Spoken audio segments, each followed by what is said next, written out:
Ma úgy döntöttem, hogy egy szóló kirándulást teszek Izland egyik leghíresebb helyére, Jökulsárlónhoz. Elsődleges célom az volt, hogy fókákat fotózhassak, de egyébként is mindig szívesen látogatok ide. Mivel az időjárás Izlandhoz képest meglepően szép volt, reménykedtem benne, hogy a fókák is kielvezik majd a napsütést a lagúnában. Végtől az út körülbelül 2,5 óra autóval, persze csak akkor, ha az ember nem áll meg folyamatosan, ami nekem most sem sikerült. Bár ez az út tele van ikonikus helyszínekkel, számomra most mégis a spontán pillanatok tették igazán különlegessé. Amikor megálltam lovakat simogatni egy kis faluban, vagy egy útszéli benzinkútnál, ahol a kilátás szinte mesebeli volt. Ezt a kis házat a háttérben magasodó hegyekkel például minden alkalommal lenyűgözve nézem, amikor erre járok. Miután megérkeztem a lagúnához, elindultam felfedezni a környéket, remélve, hogy hamarosan láthatok majd fókákat.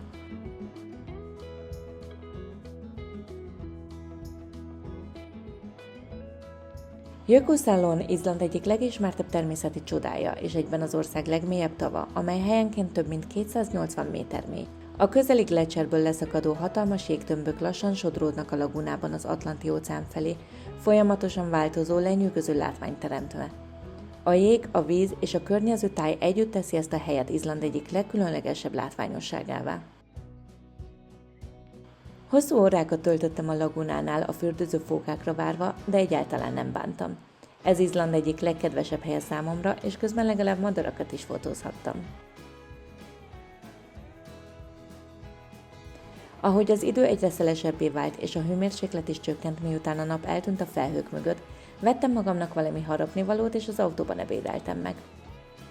Késő délután végül megjelentek a fókák. Ezek az állatok leginkább kora reggel és késő délután a legaktívabbak, különösen nyáron, június és augusztus között, bár egész évben megtalálhatóak a környéken. Ha erre jártok, mindenképpen ajánlom a csónakos túrákat, hiszen itt sokkal közelebbről is megfigyelhetitek ezeket a lenyűgöző állatokat. Bár most nem sikerült olyan közel kerülnöm hozzájuk, mint Új-Zélandon, így is boldog voltam a nap végére.